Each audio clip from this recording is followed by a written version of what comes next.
De-recruit life applications officer, area of 1. Getting back into this subject, I'm going to make a series out of this until I'm done with the series on this channel. What I'm trying to introduce here is how to and why Christianity is the better perspective. It's the better solution. It is the answer to everything. It is the interpretation of life. It's not religion. It's the interpretation of life. The whole thing of Bible reading. Excuse me. The whole thing of Bible reading, and the whole thing of evangelism is to keep ourselves safe and at the same time evangelize people into the fold, into the flock, so that they can keep themselves safe. The Bible tells you how not to get murdered or to end up murdering, how not to get raped or end up raping somebody. The Bible tells you why drinking is not good for you. It's okay to drink a little bit of wine, as the Bible says, for your stomach's sake. When you're, one of them people that are in and out of the hospital, you're getting old and you're getting, if you're not alcoholic, it's good to drink a little bit of wine for your stomach's sake. That's an old thing that they believed back in the Bible days when they made wine the way they made it back then. I don't know if your doctor would give you that advice today, but it's okay to drink a little bit, especially drink at home. But God never supported bars or nightclubs or none of that kind of stuff. Drinking is not for bar girls, okay, to go out and meet bar girls, to go out and meet some guy's wife at a bar and take her to a hotel and sleep with her, okay. That drinking is prohibited in the Christian world. It is prohibited. It is not allowed. It is encouraged not to do. Exodus chapter 32 verse 6 says, early the next morning they arose, offered burnt offerings, and presented fellowship offerings. The people sat down to eat and drink and got up to party.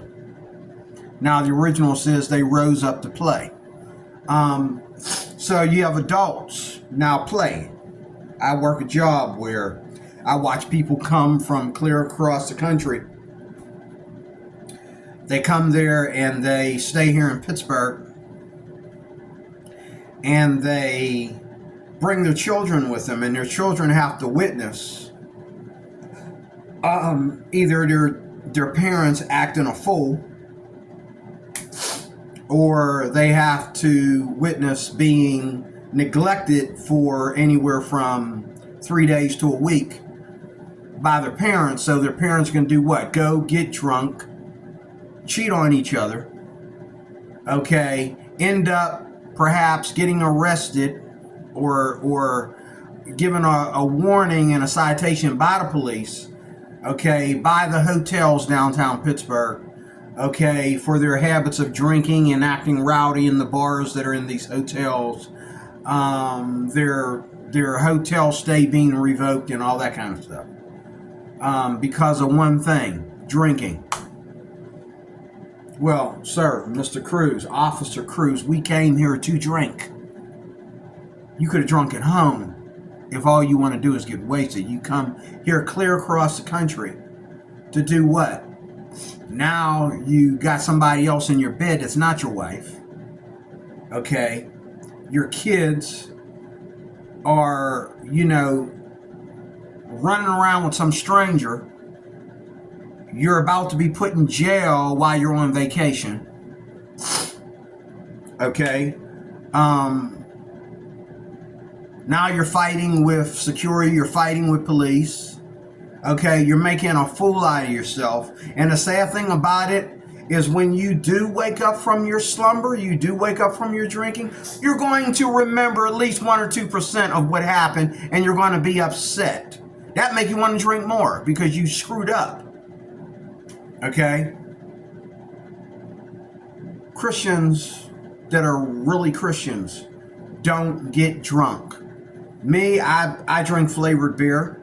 I drink probably about 8% at the highest of alcohol in a 20-ounce bottle.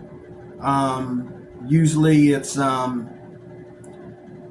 usually, I forget the Mike's. It's usually Mike's or the Twisted Tea or something like that. You know, the girly beers they call them, with the flavors in them that are only 8% alcohol or less. I think there are some good flavors out there that are 10%, and those have been my favorites. But I got drunk twice in my life. I got drunk when I was 15 years old for my 16th birthday. I got together with some cousins of mine and their friends, and I was the youngest one there, and I got drunk to the core. And I took that alcohol better than they did. It's crazy, but I was drunk, and my mind was somewhere else. I was on a different cloud, and I did things while I was drunk that I wish I could do when I'm sober. Like, just go up to a woman and tell her what I really think.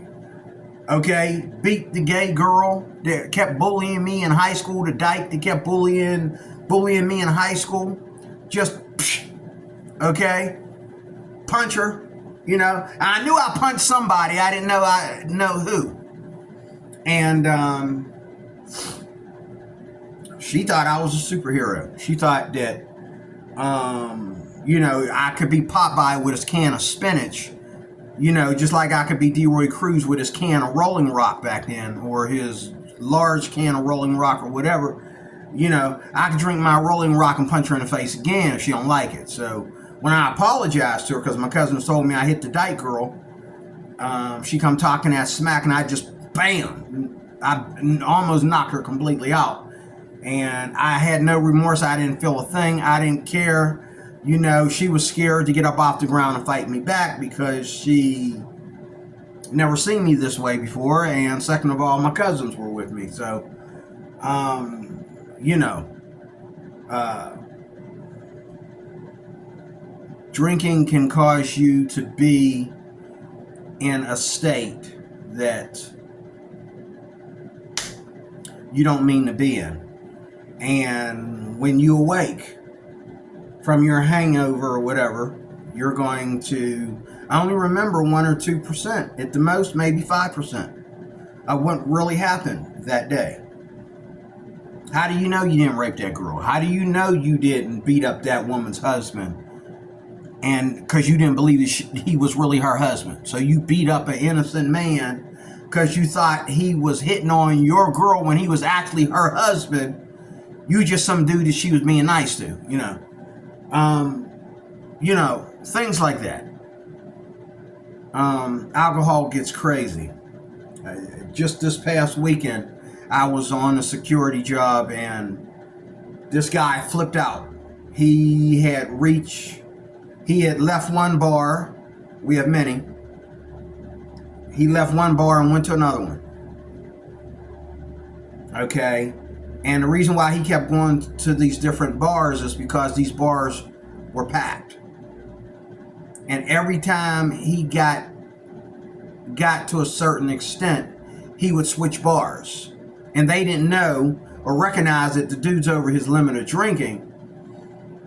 You know, if you go into a bar looking a little bit intoxicated, but you're wide awake enough to pay for your tab, hey, they don't care how drunk you are. Okay? But this is the kind of thing that goes on. And so he leaves one bar and goes to another bar. Next thing you know, security is called because he's flipping out because he's in there with these younger kids that are drinking. And he feels that people are being rude to him. And he feels that he's getting like claustrophobia. Like, he's just like All these people are against me. He started getting paranoid. And he's not a paranoid person. He just had too much to drink. And we kicked him out. He went to another establishment and went in their bar and got arrested. He walked in there acting a fool. They didn't escort him out. They left him there, let the cops come in there and escort him to jail. Okay? So, in the Bible here, these people were playing religious. They were playing religious with God. That's what it means when it says they offered burnt offerings and presented fellowship offerings. They were doing this to God. And then after they did that, the people sat down to eat and drink and got up to party. And as we read through this chapter, there is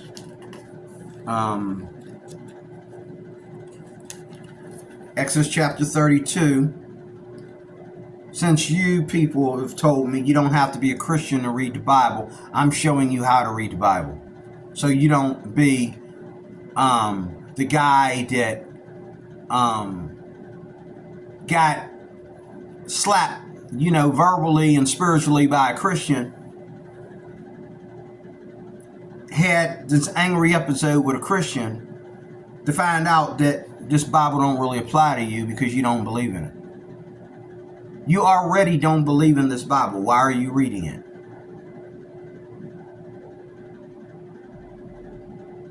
I don't really care if Muhammad slept with Aisha or not.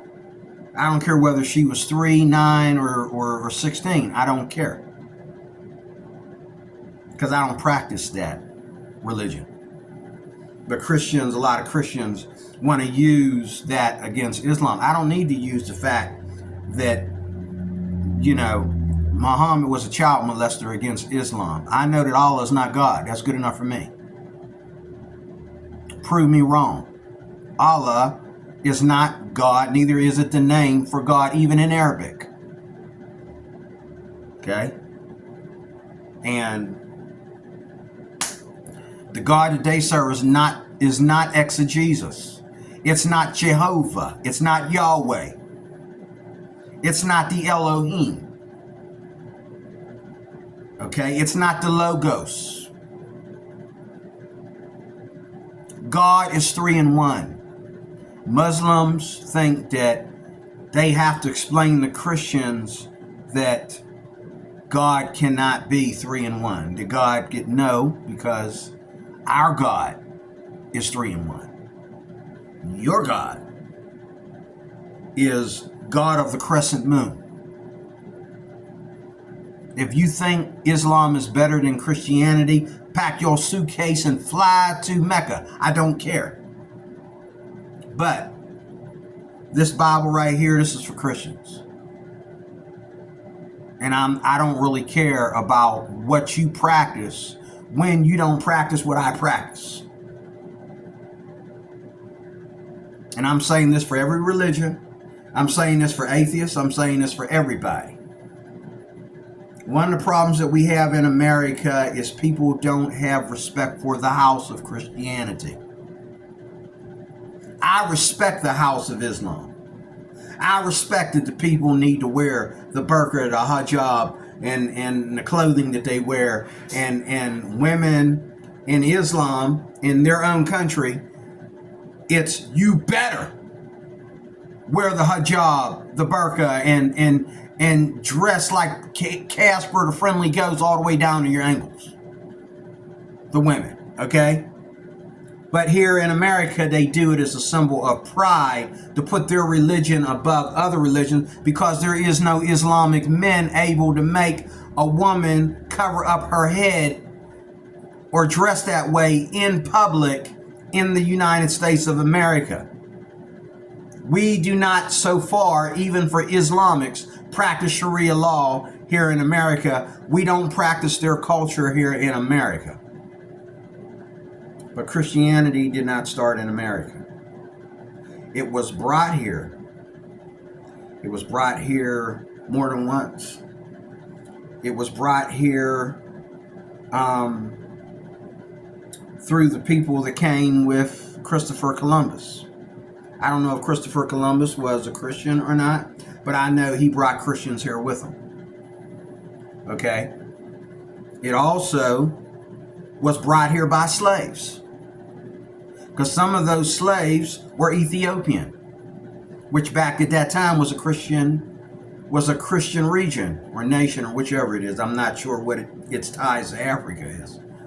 I don't know if it's actually part of Africa or if it's, I have to look up on that, but that region is known to be Christian. The darkest Christians among us. Also Hebrews were Christians. And there are Hebrews that never became Jews, that are not recognized by Jewish culture, they're recognized by Christian culture. That doesn't give you a right to be a Hebrew Israelite, because your black behind ain't a Jew. But that's another video. Okay? But the Hebrews and the Jews are blood related. And some of those people, a lot of them that were slaves, okay, they were not just Africans. A lot of them were Hebrews. A lot of them were from tribes that are living or have been passing out and in and through the nation of Israel. And those tribes were non-African tribes. They were more related to the Jews than they were related to Africans. They were more related to the Jews than they were related to any of the other brown-skinned people that were there, whatever they were. They weren't African. That's another video. But the history of God's people is here in the Bible, and it is in the people that can follow the manuscripts before they became Bibles, before the Bible was the Bible. The manuscripts, before the manuscripts were text, before the scrolls were manuscripts. You can follow lineage all the way back, and you'll find out that the history, okay, of Islam has nothing to do with Abraham, because Abraham, now the atheists, they love to call this the Abrahamic religion, so they try to brush it off by saying we have so many Abrahamic religions. There is no Abrahamic religion. Christianity is all about Jesus Christ. That's the end of the book. When you go to the book of Genesis, Father, Son, and Holy Spirit. The Son is Jesus Christ. He created everything, right along with the Father and the Holy Spirit. The three in one created everything before he was reincarnated as the Son of Man in the New Testament.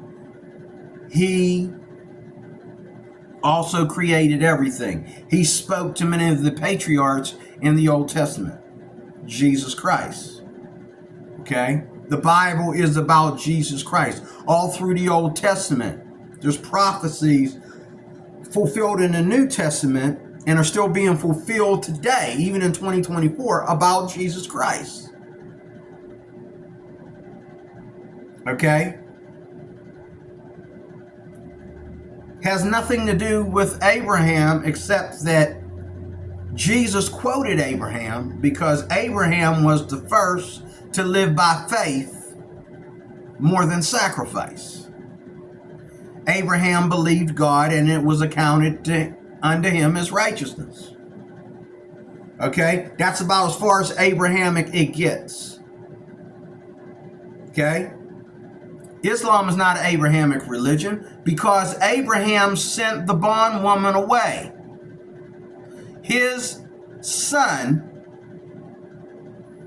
okay, opposite of the Jews, his son Ishmael started the Islamic Arab race, and other Indian tribes that came out of that race. That was started by Abraham's son Ishmael. But Islam is not Judaism, and it definitely ain't Christianity. Not then, not now. Or else there would have been no reason to send them away. Okay? Now, whether Ishmael, because there's some good things in the Bible about Ishmael, whether Ishmael started the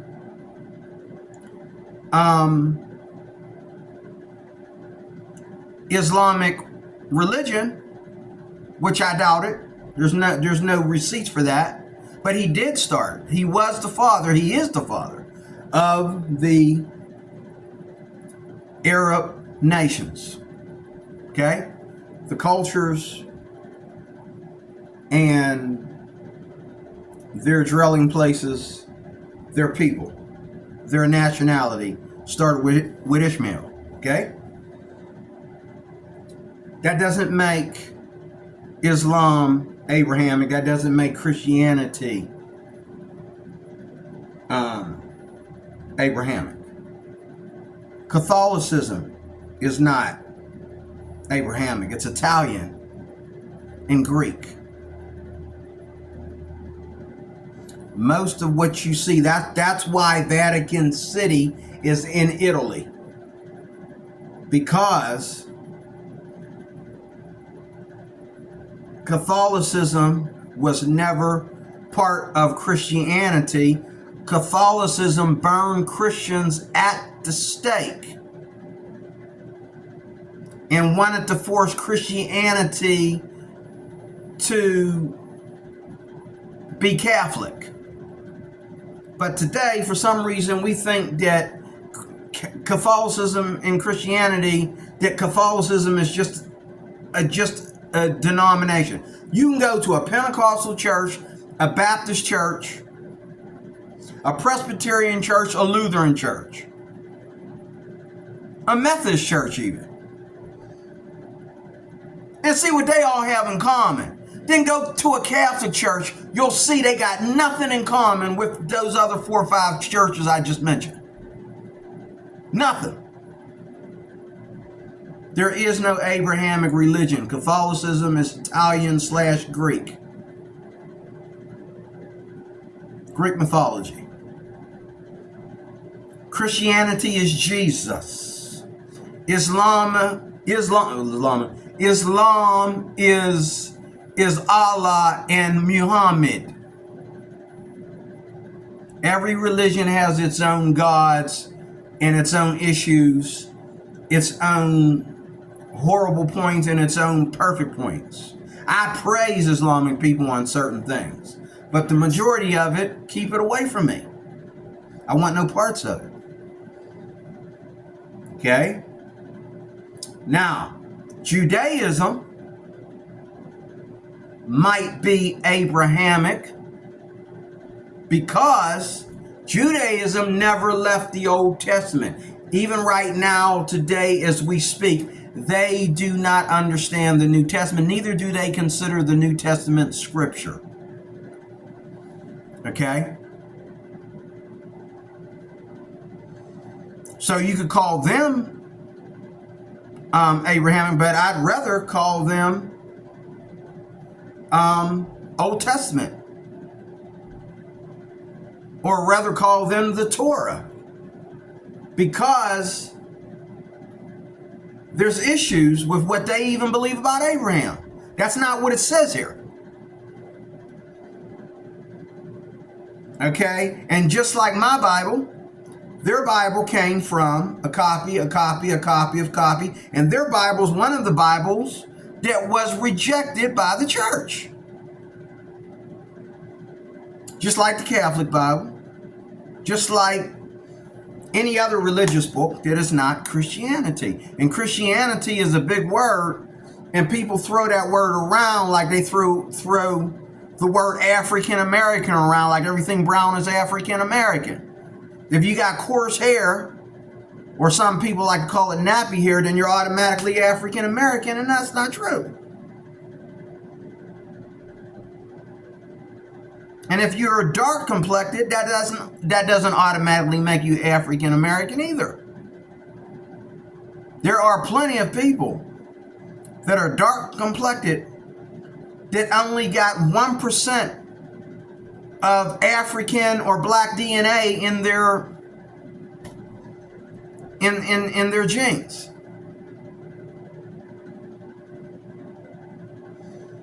So the Lord spoke to Moses, "Go down at once, for your people you brought up from the land of Egypt have acted corruptly. They have quickly turned from the way I commanded them, and they have made for themselves an image." Here's what religion is right here. They have made for themselves an image of a calf. They have bowed down to it. I talked about this yesterday. Everybody that rejects God, that doesn't make you non-religious. You still are religious because you bow down to something. It might just be atheism. And you may feel, well, like, oh, well, before I listen to anything, any kind of information about God or Jesus or whatever, I have to look. I have to talk to Dawkins. I have to read his book. I have to go to Sam Harris. I have to text Matt Dillahunty and get information. You'll read a scripture in the Bible.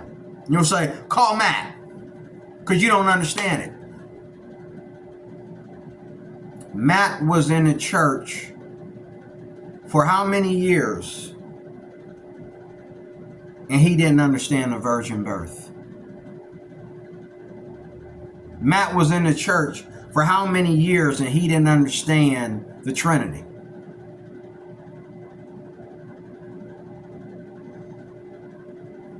Okay? I don't think he was in the church that long ago. What do you say? 3 to 6 years?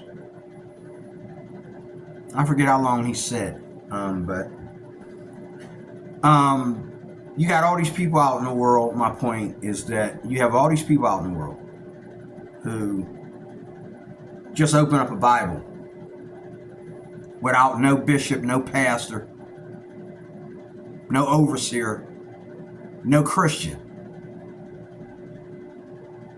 that's already a Christian that knows a little bit about being saved. He's just going to pick up a Bible and, Acts chapter 8. I think it's Acts chapter 8. Is it 8? I think it's Acts chapter 8 or chapter 6.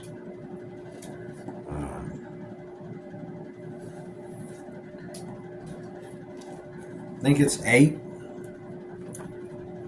Acts 8 and 20 something, I think.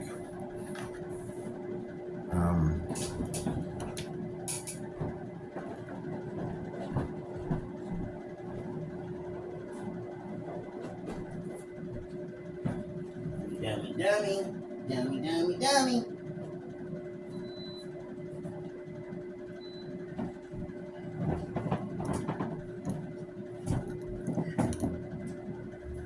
Where is that? I think it's 8.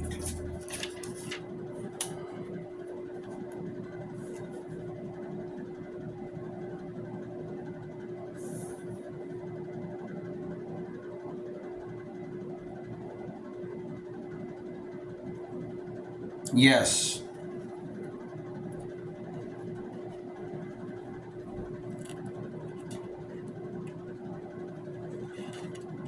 Yes. Now they're calling him an Ethiopian man instead of calling him a eunuch in this translation. But 8 and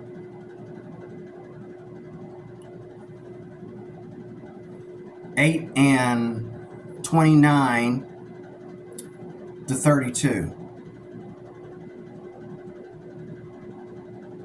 Or actually 31. Acts chapter 8, 29 to 31. Those 3 verses. Tells you why the Bible is for Christians. You don't just pick it up and say, hey, I got a bone to pick with these Christians. there's no bone in what you're getting ready to pick, because I already read that, studied that. You're just going to go to the bookstore and get a Bible. When I had to study it, cry me a river, preach to the wall. Okay? I don't respect people. What I'm saying about these Bibles is I don't respect people who just go grab a Bible and then get on YouTube. Neither do I respect people who just go get a Bible from the bookstore and immediately go to Google. But the people of the book didn't have Google back then. Neither did they have YouTube. They called on God to help them interpret what they were reading. They called on the people of the house to help them interpret what they were reading. Sometimes they didn't understand what they were reading because it was written in Greek and they didn't speak Greek, or read Greek, or understand Greek, or Hebrew. Other times it was because they don't understand the religion, as you would say, or as we would say, they don't understand the house and how things operate and what is meant by the Bible. The Bible is the most honest book you'll ever read, because they're not trying to hide anything, which is what you try to condemn us for, because we didn't try to hide anything. We just posted it as it happens. If the man forced himself on the woman and still called himself a Christian, that's the way it was. Now, we're not going to try to hide that. If the man had slaves and he was beating his slaves and he called himself a Christian, we're not going to hide that. That's what happened. I'm tired of Christians acting like we have to be. There were no apologists back in the Bible days. No one knew what that word meant. There was no apologists. There's a chapter in here that tells you how God distinguishes gifts among the churches and the people. There is no gift of, apologizing or being an apologist. When you tell me, well, there's slavery in the Bible, and when you tell me there's murder and rape in the Bible, and okay, what else you got? There's murder and rape in your family tree too. If I look up your great-great-granddaddy, what side of the law was he on? What side of ignorance was he on? But you ain't going around talking about, oh, I don't believe in my great-great-grandfather. He was an evil man. People remember their slave ancestors, slave master ancestors. And they're not going around saying, oh, I'm going to kiss the butt of black people because my great-great-grandfather was a slave master. So I feel I owe something to black people. I owe them an apology. I'm going to, just don't be like your grandfather, that's all. The Bible doesn't tell me to rape anybody. The Bible doesn't tell me to take slaves. The Bible doesn't tell me to do anything and call myself a Christian. And all them people were punished, were exposed.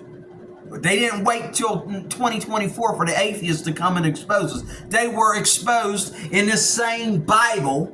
That's why it's listed in here, because they were exposed. And they were punished. Not only in this life, but in the life after death. They were punished. They are right now in torment.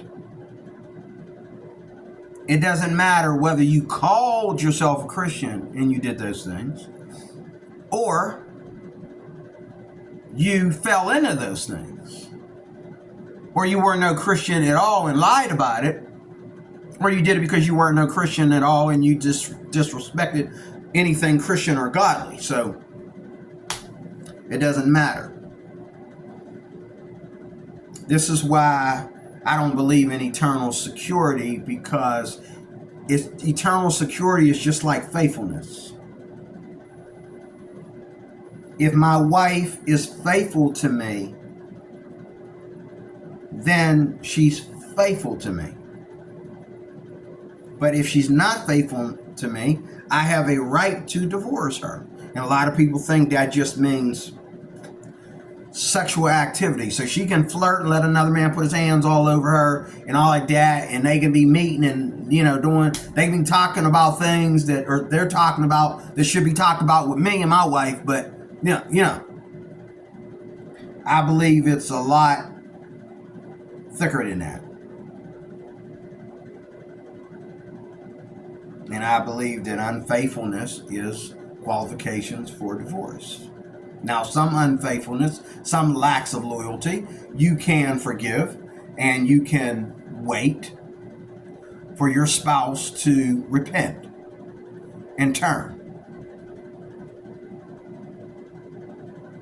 But when your spouse blames you for the evil that they've done, waiting is over. You just screwed up waiting. There is no lobby. We're not going to lobby this. There's no waiting room. We're just done. Or if I believe and have faith that you'll come to your senses 10, 20 years down the road. Okay? I might do that, especially at my age that I am now. I might do that.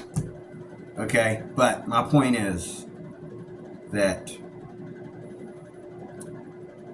the Bible was written for the house. By the house, for the people of the house. So that the people of the house can go and evangelize people into the house. Let me say it again. The Bible was written by the people of the house for the members of the house so that they could evangelize more people into the fold, into the flock, into the house.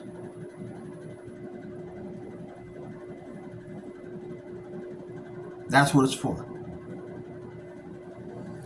It's not written for atheists, even though you're in here. The fool has said in his heart, what? And you're not only in there in the book of Psalms. You're in 1 Corinthians chapter 1 and 2. In the New Testament.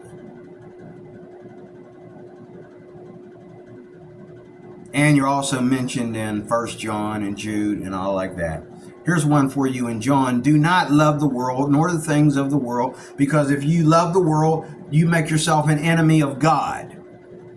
1 John chapter 2.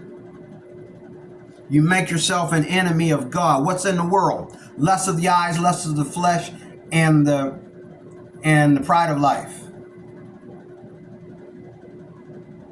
And even in this modern day translation here, where they translate all archaism and all pronouns and nouns and adjectives and everything, they didn't translate that. You can't really translate that. There's no way you can make that better than the way it is in the standard. You can't better that. It's still going to be, when in 3000, it's still going to be lust of the flesh, lust of the eyes, and the pride of life. What is lust of the flesh, lust of the eyes, and the pride of life? Well, lust of the flesh is like your sexual place, where you're always wanting sex and toys that trigger,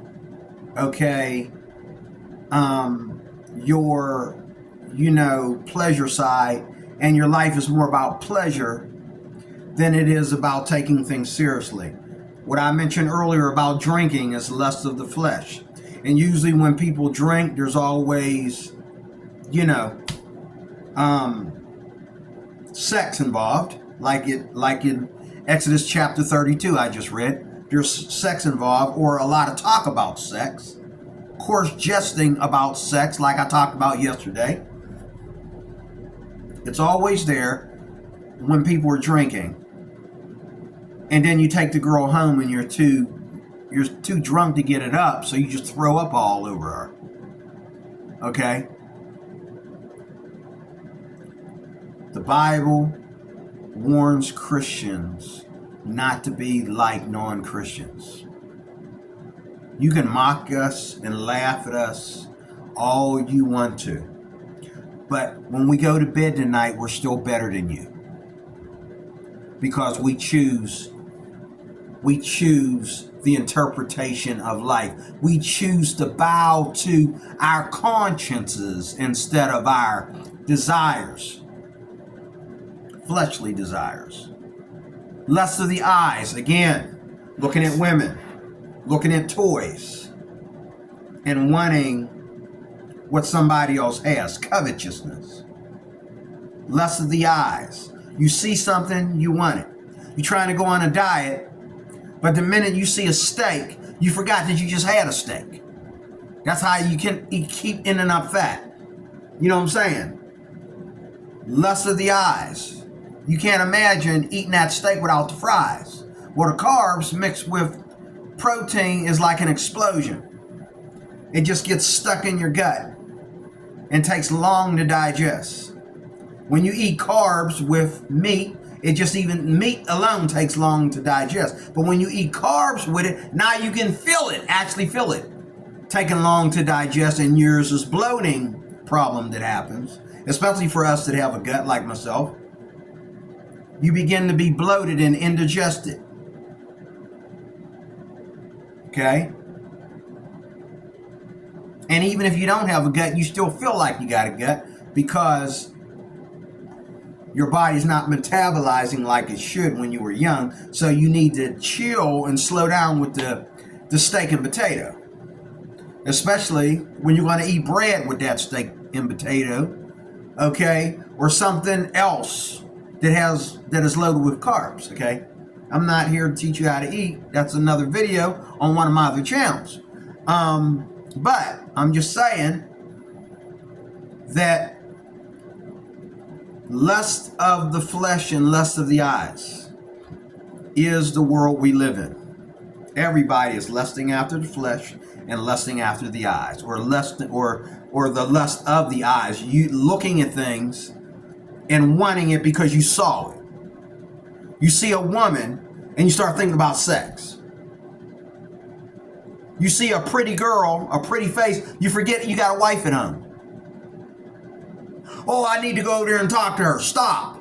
For what?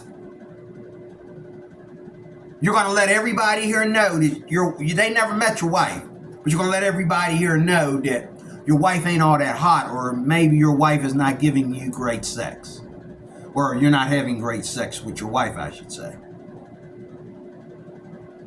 That's what you're doing when people know you're married and you go after women. You're late punching out at work because you're talking to all the ladies. All the pretty ones. The fat ones, you go, man, I wish she'd just shut up. Why? She a lady too. She wants some attention. You coming over here talking to the ladies, she figures she should be getting some of that too. Oh no, but because you're lusting after the flesh. Every man wants the Barbie. Even if you like a woman with a big booty and all like that, everybody wants Barbie as well. Barbie comes first. The big booty is more of a fetish. And a lot of y'all got a wife with a big booty when your big booty is really a fetish. But then you go to work and you hitting on the little nice, trim, and thin girl. But you just had to marry that big booty. You don't know what marriage is all about. You only get to be married once. So take your time and do it right. Don't marry a woman that's not your preference. Okay? But everybody wants Barbie. Okay? Everybody wants Gal Gadot. Okay? Everybody wants, who are my favorite actors? I forget her name. I love those Indian women actors who, rose to fame, like Gal Gadot, coming from the Middle Eastern world. Gorgeous, beautiful, good actor, beautiful woman. And there's other ones too. I can't remember their names. The girl that played in The Visitors. She played on she plays in The 100. It's on YouTube, on Netflix right now. Oh, no. She played in Gotham. She's another one. The girl that played the lead actor's girlfriend, who got back with him at the end before they finally stopped making episodes of it. She fell in love with him again in the end. And they ended up getting back together.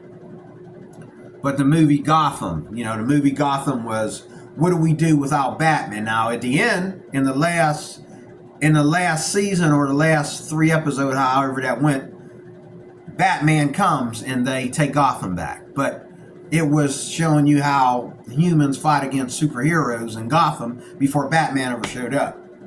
And I forget the actor's name. I've been looking at Indian women ever since I met her. She's another Indian woman of descent that's a famous actor. And she is so beautiful. It's amazing. And even now, in her age, I think me and her are around the same age. Totally gorgeous. Okay, beautiful lady. Takes really good care of herself. And then the last one is the pride of life. Well, there you said. Everybody wants the Barbie girl, the beautiful wife that they don't mind showing off, that they don't mind coming to work. The trophy wife, and the wife that's gorgeous, drop dead gorgeous, and she shows signs of submissiveness. And I've seen men do things to make their beautiful wife come to work. Some men hide their wives from their employees, but some men are excited about their wife to come to work and have to hunt him down because everybody's going to see how beautiful a wife he has. Okay? And a lot of men want that. Okay? The pride of life. Money. I had an atheist tell me, you need 3 things. You need a lot of money. No, he said 2 things. You need a lot of money and a beautiful wife. That was his atheist structure. That was his worldview. I need plenty of money and a beautiful wife. If I don't have that, this Bible is nothing.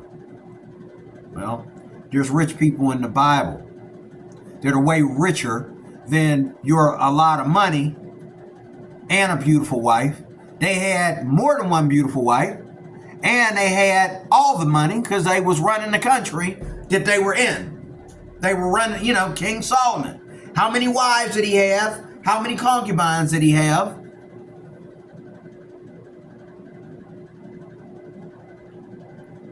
It's all here.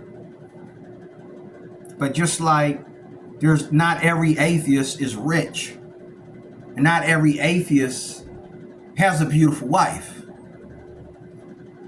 Some atheists have a wife that's pretty enough for him to, show her around as his wife. Okay? And some atheists are just getting laid, and they're just happy, with their ugly self to be getting laid. once a week. Okay? If I only need two things, a beautiful wife and a lot of money, how come every atheist doesn't have a beautiful wife and a lot of money? I've seen you complain about money and try to make all your money off of YouTube. And I've seen you with your fat wife. I've seen all the women you broke up with. And even the fat one. You didn't divorce her, she divorced you. Okay? So, that wrong statement, brother, because if that was anything, that would mean that atheists, because they're smart enough to be atheists, automatically means they're also smart enough to be rich and have beautiful wives. Every one of them, because they are atheists. You fumbled the ball, my brother. That's not the text either. Okay? But I'm closing there.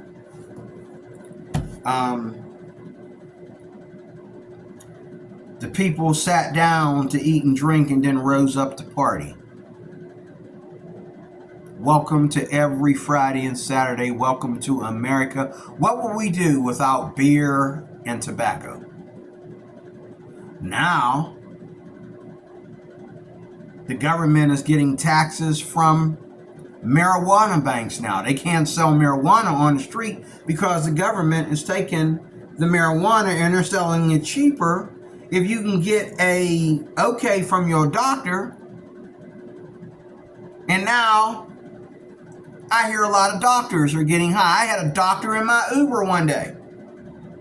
He was high and I could smell the marijuana bouncing off of him. He was smoking weed when I pulled up. I had no idea he was a doctor. And as we were riding him to the airport and, he's telling me about his destination and what he was here in Pittsburgh and that for, we start talking about some of the things that are evil in America.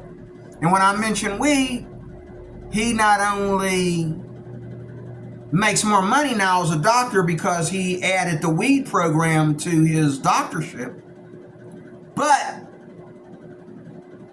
he also smokes weed. He said, I smoke weed. I said, yeah, I can smell it. Yeah, I can smell it. I was wondering what that smell was. I didn't want to judge, but I thought that smelled like weed to me. Okay? The pride of life. Pride of life, and you got everything going on for you, Diddy. And you needed to abuse women. You needed to abuse young boys. You needed to have two kinds of sex. Which one is the fetish? I think Diddy is naturally gay. The women were just a fetish. That's what I think. I didn't know. I know all these Illuminati guys have been around the gay community and, have had access to some gay activity somewhere in there, but I didn't know that Diddy did that much gay activity. Like, it was like the only reason to have a party is so that some dude's gonna take it up the butt tonight. Okay? Or else there's no party. Drinking and dancing and hot girls is not enough. That's just a cover-up. We need people to come that are ready to, men mainly, that are ready to do that. And Diddy, I feel sorry for Diddy because I know Diddy was raised and trained and brought up and witnessed the most gruesome sins that you'll ever see. Diddy went to them parties before he started having those parties. Diddy took it up the butt. And Diddy embarrassed himself in front of women, and women knew that he was doing guys as well. And so Diddy figure he don't have anything but his money. So use his money for the pride of life. Use his money to answer in the book of Ecclesiastes, right here in the Bible, uses money to answer for everything that he cannot achieve naturally. He did not achieve. Diddy knew that without his money, these women weren't going to flock to him. These women weren't going to make him look good. Diddy knew that no one's going to give him anything for free. He has to buy it because he's got the money. And he doesn't know how to love. He doesn't know how to be patient. He doesn't know how to pray. He doesn't know how to believe. All he knows is his money. So drop 1,000, drop 40,000, drop $1 million, and get whatever you want every time you want it. And then you wonder why I'm a Christian and why I feel that the Bible was written for Christians. There you have it. All that time that Diddy was hanging around T.D. Jakes, what do we find? He was influencing T.D. Jakes to be more like him instead of influencing Diddy to be more like the church. How much you want to believe me that Diddy knows a lot of these verses in the Bible front and back and upside down? He can quote them right out of the King James exactly the way they're written. But yet, lust of the flesh, lust of the eyes, and the pride of life, Diddy loved the world. And Illuminati said, oh, you love the world? Oh, yeah, you do indeed love the world, and you will love the world. And when you stop loving the world, you'll be locked up for it. Just another nigger on that bit the dust. Just another nigger that bit the dust.